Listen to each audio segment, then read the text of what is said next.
No voy a poder probablemente levantar mucho la voz, les ruego. La tolerancia es suficiente, salgo de un muy fuerte resfrío y obviamente eso imposibilita que pudiera dar la clase como quisiera darla. De cualquier manera, el contenido siempre ha de ser un contenido asequible y lo que voy a hacer es, tenía que haberles pasado ya al representante de la asignatura los temas de metabolismo, pero estoy esperando que concluyamos con esto más para pasar todo de una sola vez, ¿ya? Y de hecho van a contar con estas láminas también.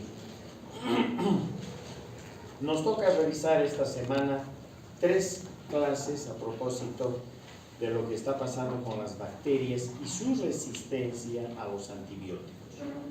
Porque es un problema ya global. Le hemos llamado, y en su momento hemos coincidido todos a nivel mundial, de que esta es una pandemia, solo que es una pandemia silenciosa. No es como la COVID-19 que ha paralizado a los países en el mundo.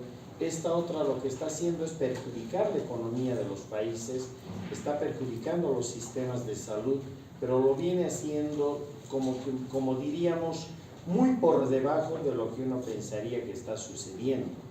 Y si bien cada vez se habla más de lo que pasa con la resistencia a los antibióticos, por otra parte también hay errores en la comunicación de este tema hacia la población. Hay errores que lamentablemente incluso los colegas médicos están cometiendo a diario.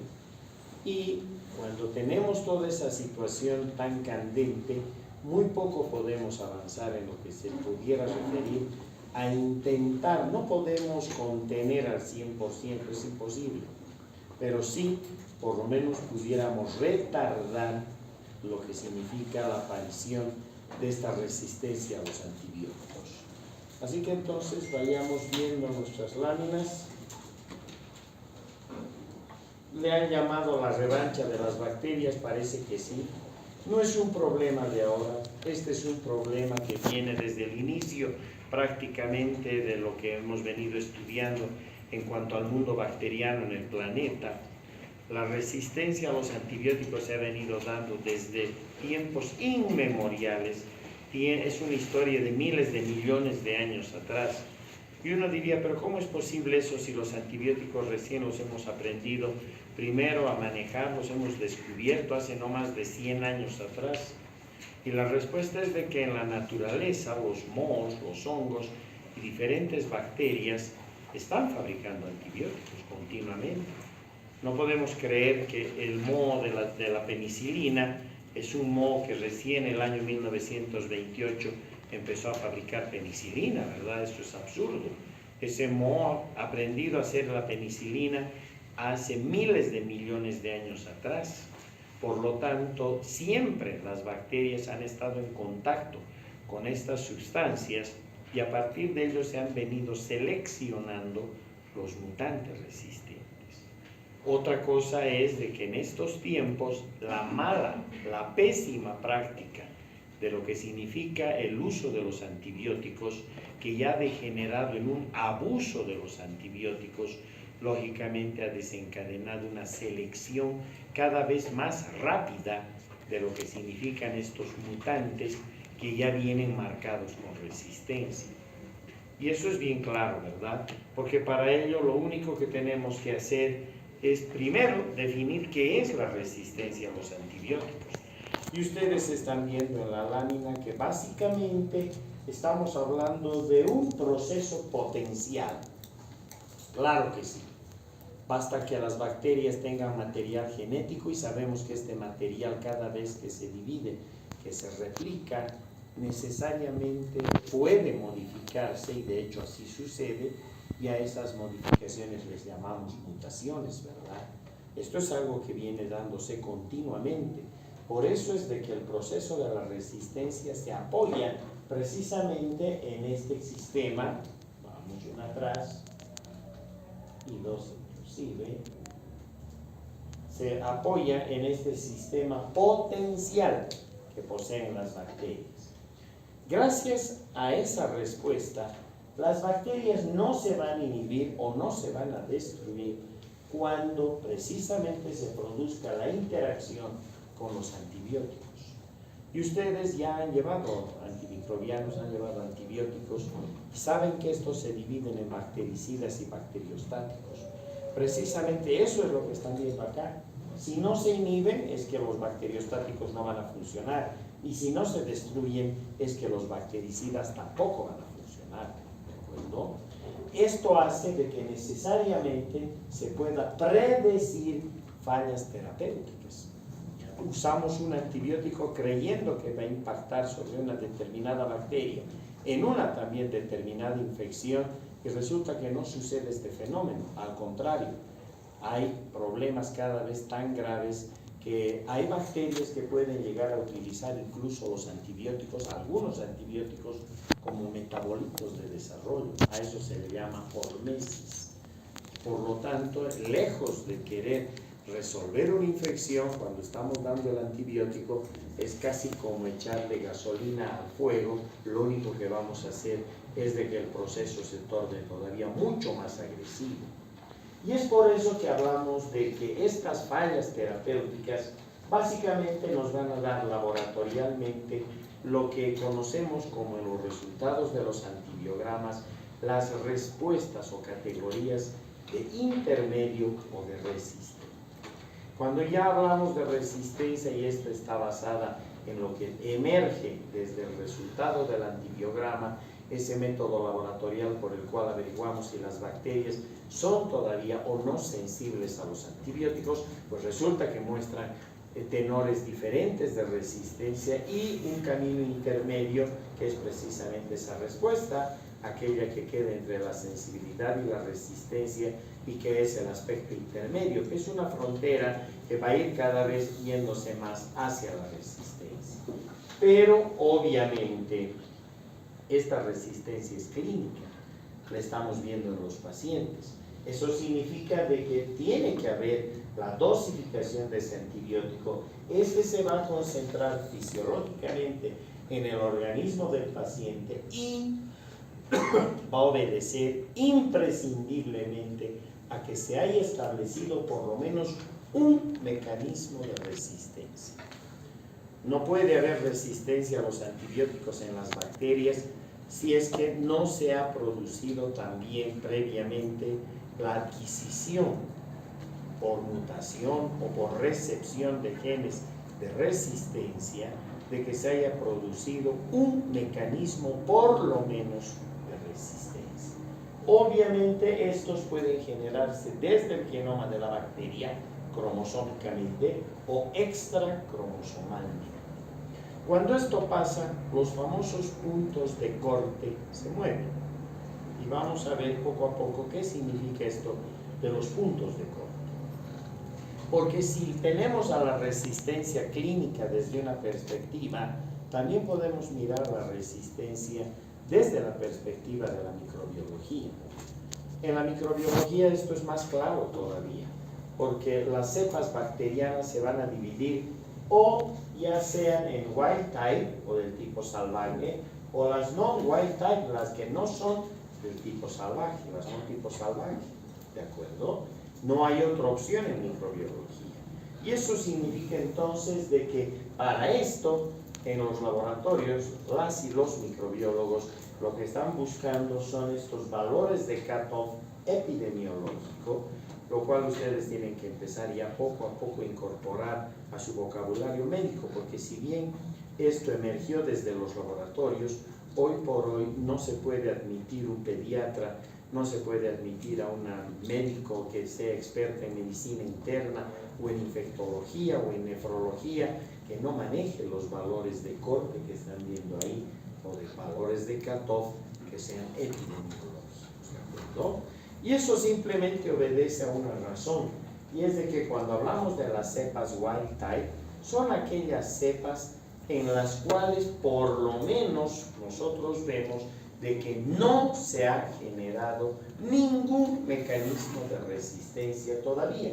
Es decir, no van a presentar ningún tipo de mecanismo de resistencia. Volveremos para atrás, lo que obviamente significa que afortunadamente las mutaciones por las cuales está pasando esa bacteria no han tocado lo que significa el hecho de que pueda mostrarse refractaria a un determinado antibiótico. ¿De acuerdo?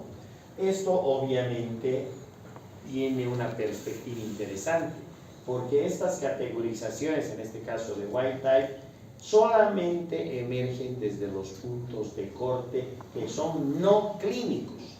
Y ahora sí, solamente escuchen. Cuando nosotros investigamos en laboratorio, no solo hacemos el antibiograma, sino que también buscamos la concentración inhibitoria mínima de la que con seguridad les han hablado ya al empezar a abordar los antibióticos. La concentración inhibitoria mínima es la concentración más pequeña del antibiótico con la cual logramos la inhibición de esa bacteria. ¿De acuerdo? Para ello podemos hacer en tubos, hay unas placas que también sirven para esto. Lo más corriente siempre ha sido el hacer en tubos. ¿Qué hago en un tubo? Coloco un medio de cultivo y coloco un antibiótico que va a ir desde una concentración grande hasta una concentración pequeña. Y para ello tengo que hacer diluciones, ¿verdad? Si el antibiótico X lo voy a probar para ver qué pasa frente a una bacteria A, entonces el antibiótico, por ejemplo, puedo empezar en el tubo de mayor concentración, para hacerlo fácil, 32 microgramos por mililitro. 32 microgramos del antibiótico por mililitro de medio de cultivo. Si estoy haciendo diluciones, ustedes saben que químicamente esas diluciones bajan al duplo, ¿verdad? Por lo tanto, el próximo tubo, cuando hago la dilución, ya no tiene 32, tiene 16 microgramos. Vuelvo a hacer otra dilución y ya no tengo 16, en el tercer tubo tengo 8, porque estoy bajando a la mitad, siempre. No puede ser de otra manera, ¿verdad? Cuando hago diluciones siempre voy a bajar la mitad. Por lo tanto, si ya tengo 8, mi próxima dilución va a tener 4, la próxima 2, la próxima 1 y por ahí me detengo en 0.5. ¿De acuerdo? O sea que tengo una galería de tubos, el primer tubo tiene 32 y el último tiene 0.5 microgramos del antibiótico X por mililitro de medio de cultivo. Obviamente esto está en un caldo. ¿De acuerdo? Siembro la bacteria problema, la misma cantidad en todos los tubos, y llevo a incubar y saco a las 24 horas. Cuando saco a las 24 horas, puede ser que yo vea que en el tubo de 32 microgramos, el tubo está límpido, como si no hubiese sembrado nada. El tubo de 16, límpido, como si no hubiese sembrado ninguna bacteria. El tubo de 8, límpido, como si no hubiera sembrado nada. Pero el tubo de 4 microgramos a lo mejor ya está turbio. Y el de 2 ni qué decir, y el de 1 ni qué decir, ¿verdad? Y el de 0,5 ni qué decir. Por lo tanto, ¿qué significa eso que estoy mirando ahí? Significa que con 4 microgramos, vean ustedes, la concentración más pequeña del antibiótico en esa galería, he logrado la inhibición del desarrollo. O sea que la concentración inhibitoria mínima para ese antibiótico, y en el caso de esa bacteria, es 4 microgramos por mililitro. Esa concentración inhibitoria es igual que hablar de puntos de corte. Se equivale a lo mismo. Entonces digo, es un punto de corte de 4 microgramos por mililitro, que es igual a la concentración inhibitoria mínima. ¿Se entendió? Listo. Obviamente las concentraciones inhibitorias mínimas, los puntos de corte, no son fijos, ¿verdad? Depende de cada bacteria y depende de cada antibiótico. Depende de cuánto estoy usando ese antibiótico y de qué tan bien o qué tan mal lo estoy utilizando. Esos puntos de corte se van a ir moviendo siempre hacia la resistencia, toda la vida, ¿de acuerdo? En otras palabras, las bacterias van marchando todas hacia la resistencia. Algún día todas van a llegar al 100% de resistencia, pero esperábamos que eso tardara todavía unos 40 o 50 años. Los modelos matemáticos actuales nos permiten predecir que en 15 o 20 años ya no vamos a tener antibióticos que sean útiles.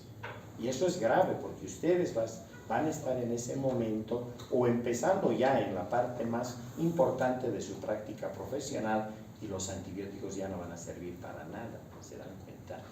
Ese es el temor.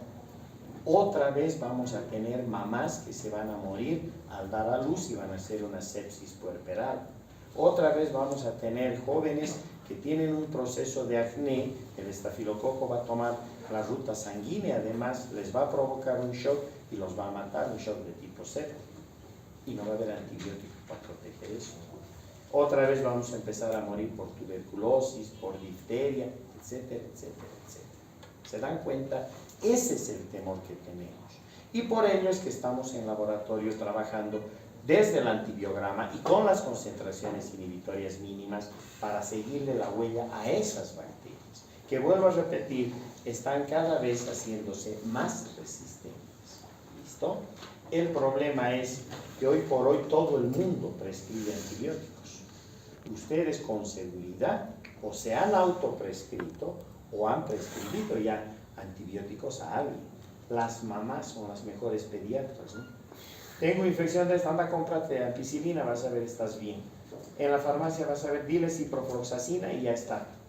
Y no sabemos las dosis, no sabemos las vías de administración, no sabemos la metabolización de ese antibiótico, ni cuál es su mecanismo de acción, que es lo que ustedes ya han estudiado. Por lo tanto, con todo eso que estamos haciendo tan mal, y ni qué decir con nuestros colegas médicos que no entienden resistencia a los antibióticos, siguen prescribiendo a diestra y siniestra antibióticos. Un bebé que llega con diarrea al consultorio y que por la clínica y luego por el laboratorio está detectado de que se trata de un cuadro viral, sabiendo que del 100% de las diarreas, el 80% son virales. No necesitan antibióticos. De hecho, no hay un antibiótico contra los virus, ¿verdad? Todos van contra las bacterias. Y en este caso, ¿qué es lo que hace el clínico? No, me aseguraré las espaldas, le daré nomás su antibiótico. O papás que llevan ese niño y que cuando el pediatra les dice, miren, es un proceso viral, solamente hay que reponerle sus líquidos, sus electrolitos, no le cortamos la leche, le van a dar estas sales de rehidratación y le vamos a controlar así. ¿Qué hacen los papás? Este es un animal, no tiene idea de las cosas. Vamos donde otro pediatra. Y si ese otro pediatra o ese otro médico se da cuenta de lo que ha venido sucediendo, le va a dar antibióticos, le va a dar antiespasmódicos, le va a dar una serie de exámenes de laboratorio que le van a tomar muestras hasta de los pelos, y cuando la cuenta sale y es más de 5.000 bolivianos, este pediatra es bueno, sabe lo que está haciendo, le ha dado antibióticos. ¿Se dan cuenta? Entonces, esa presión, que no es solo en Bolivia, es en todo el mundo funciona exactamente igual.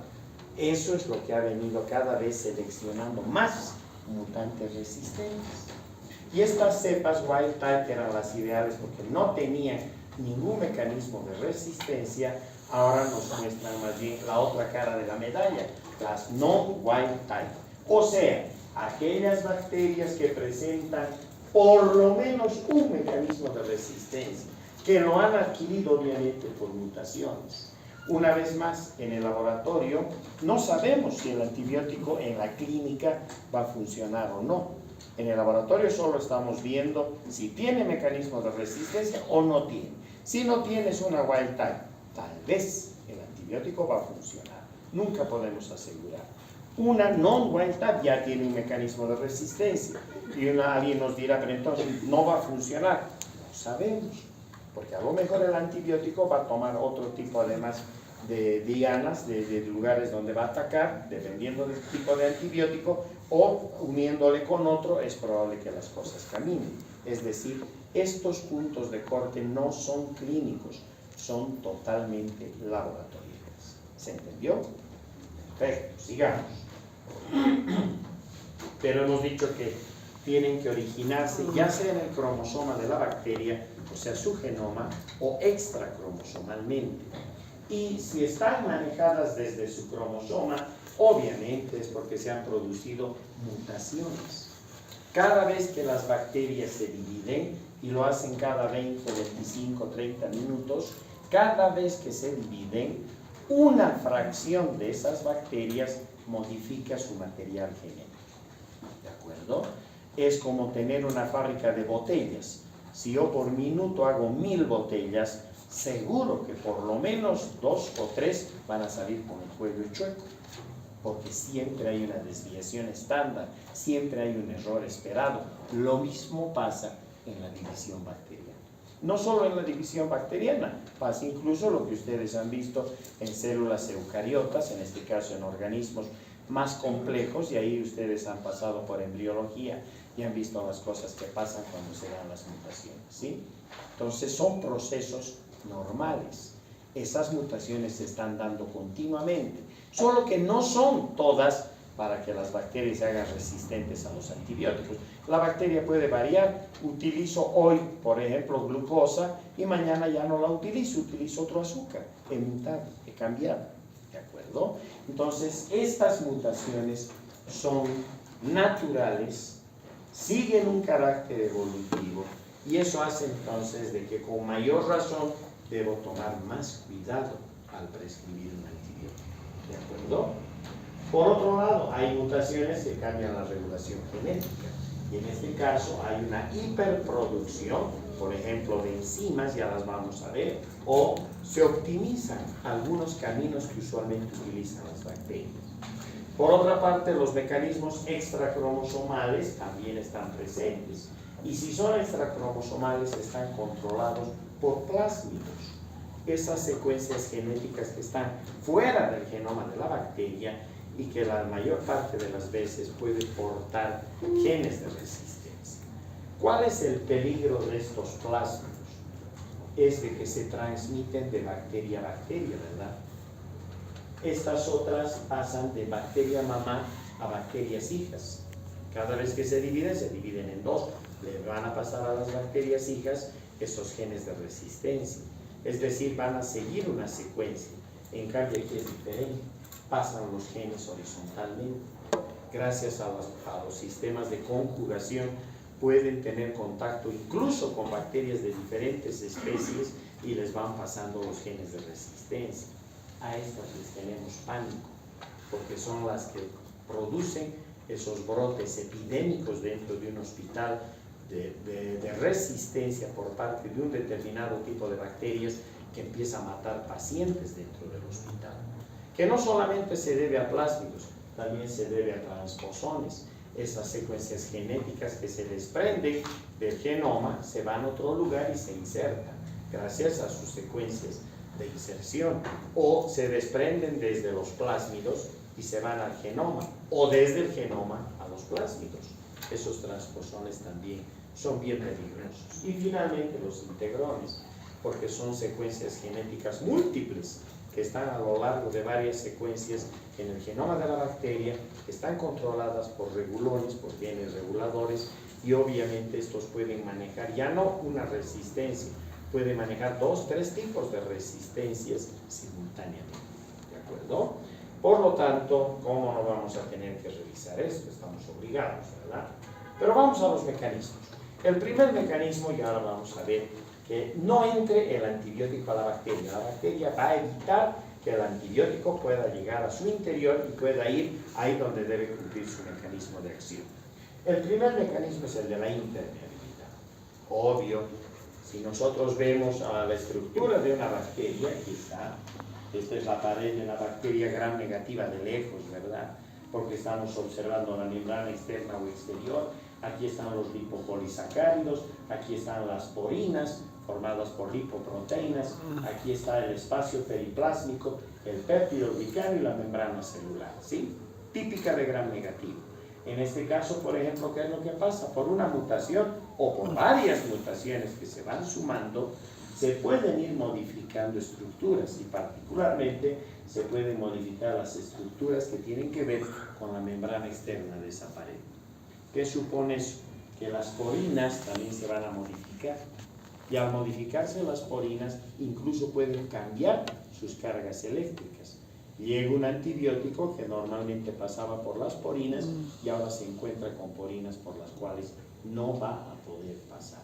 Qué mejor que verlo otra vez en imagen, ¿verdad? Aquí está el antibiótico, aquí están las porinas, aquí está el citoplasma y todo esto es la pared de la que acabamos ya de comentar. Veamos qué es lo que pasa. Eso es lo normal, ¿verdad? Vamos a suponer que era ciprofloxacina. El mecanismo de acción es intercalarse con el DNA de la bacteria y hemos dicho y han estudiado ya de que obviamente ahí van a inhibir a 2 enzimas, a la DNA-girasa y a la topoisomerasa 4, ¿verdad?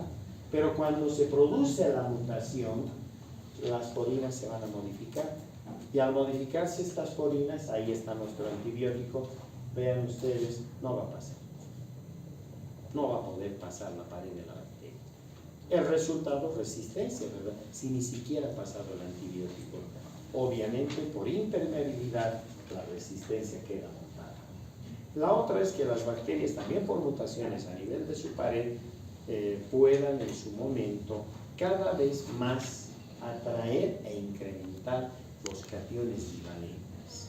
¿Qué sucede en este caso? Más allá de lo que están viendo aminoglucósidos y fluoroquinolonas, que son sobre las que mejor trabaja este mecanismo de resistencia, es que si yo veo en el ejemplo clásico de las figuras, aquí está otra vez la pared del gran negativo, en las cargas de superficie, siempre las bacterias tienen cargas electronegativas, ya sean gram positivas o ya sean gram negativas, ¿de acuerdo? Por lo tanto, lo hemos dicho en su momento, las cargas eléctricas no pueden ser tan fuertemente de corte negativo, porque obviamente no pasarían determinados metabolitos. ¿Qué es lo que hacen las bacterias entonces? Atrapan cationes divalentes, por ejemplo calcio, y gracias a eso estabilizan las cargas. No es que dejan de ser electronegativas, solo que disminuyen esa electronegatividad y ahora sí pueden pasar los metabolitos sin problema. Pero ¿qué pasa cuando hay una mutación que modifica esta superficie? Miren cómo los cationes divalentes empiezan a ser atraídos en gran cantidad. El resultado es un verdadero escudo de cargas positivas. Ahora imaginemos un antibiótico, el caso de los aminoglucósidos. Cualquier aminoglucósido, gentamicina, canamicina, estos aminoglucósidos son los más electropositivos que encontramos a nivel de los antibióticos. En este caso es obvio que si el aminoglucósido tiene que atravesar esa pared, no va a poder, ¿verdad? Porque es una repulsión de cargas similares.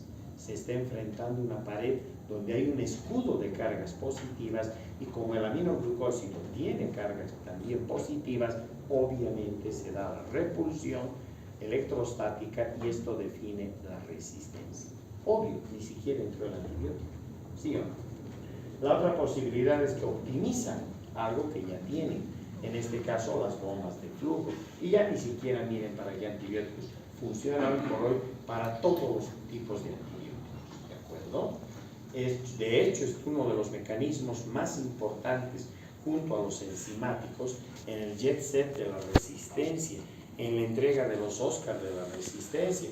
Siempre está en primer lugar sentadita la posibilidad de utilizar las bombas de flujo, ¿de acuerdo? ¿Qué sucede en este caso? Igual, aquí está nuestro antibiótico y fíjense lo que le va a pasar.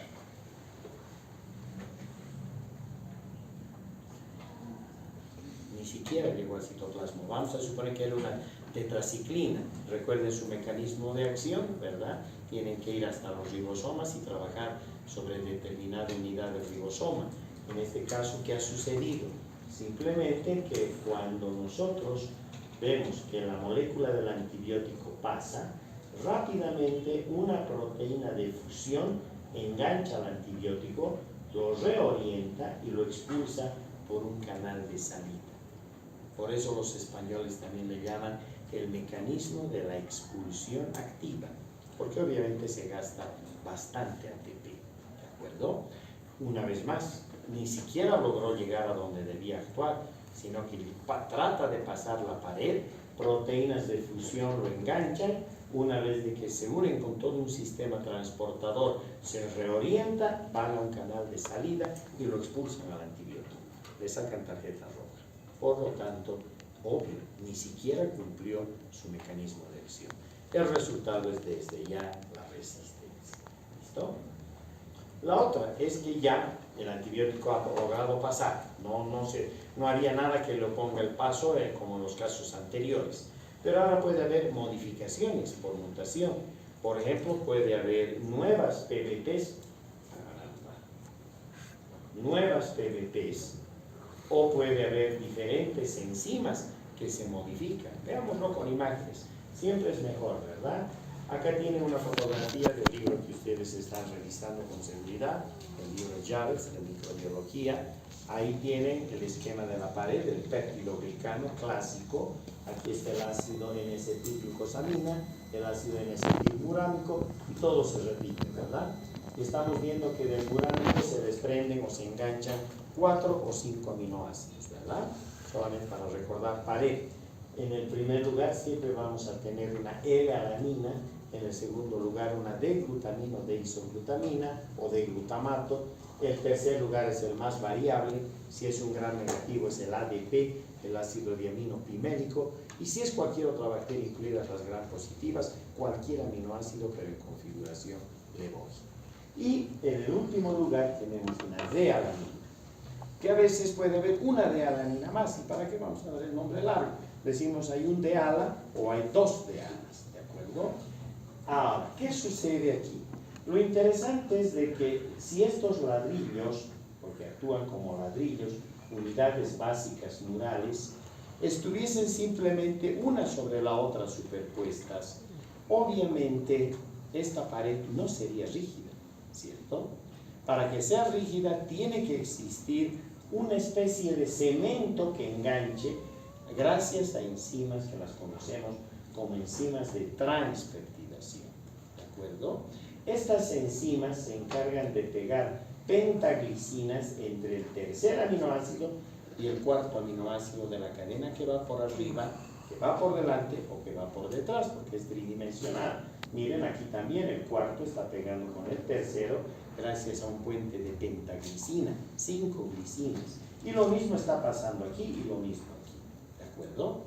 Ahora sí, cuando se produce la transpeptidación, esta pared es rígida, ahora sí le va a dar forma a la bacteria y obviamente le va a proteger de los fenómenos de hiperosmolaridad que se pudieran dar, ¿de acuerdo?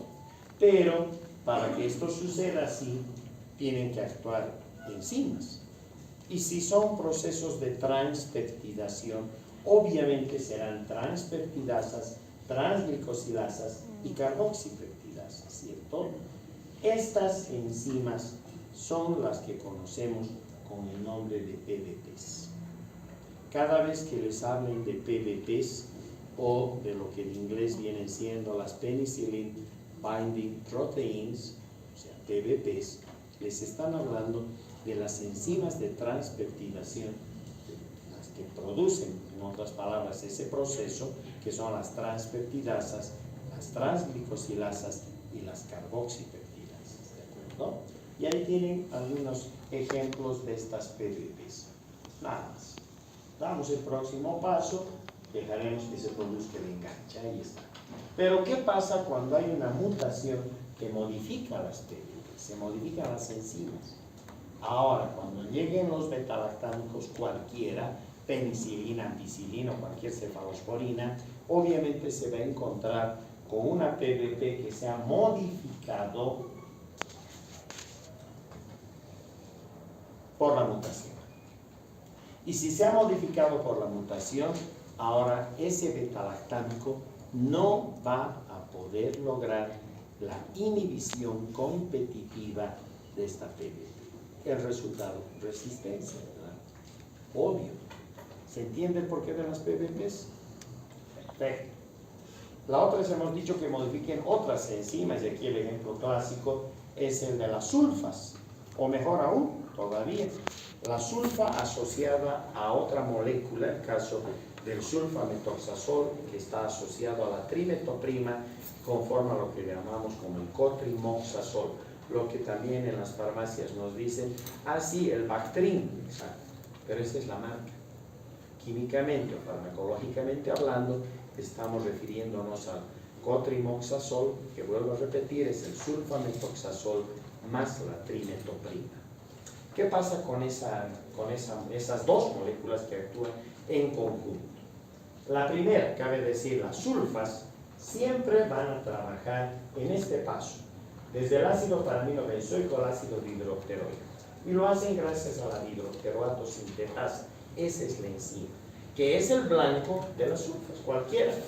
Por lo tanto, llegan las sulfas, se unen a este blanco y lo van a, en todo caso, bloquear. No le van a permitir trabajar y la bacteria, lógicamente, va a seguir el camino lógico cuando no puede cumplir su mecanismo que le llegue hasta los folatos. El problema es cuando estas bacterias modifican esta enzima. Es una enzima totalmente modificada y que, sin embargo, sigue cumpliendo su actividad como tal. Qué interesante, porque puede haber otro paso también, que es el paso desde el ácido dihidrofólico al tetrahidrofólico. Y para esto actúa otra enzima, que es la dihidrofolato reductasa. Ese es el blanco de la trimetoprima. Por eso están unidas las dos moléculas. La sulfa va a trabajar a este nivel y la trimetoprima a este nivel. Pero para que haya resistencia, las bacterias son expertas. Modifican su dihidroteroato y modifican su dihidrofolato. Cuando llega la sulfa y llega la trimetoprima, ya se encuentran con enzimas diferentes con las cuales no van a poder actuar.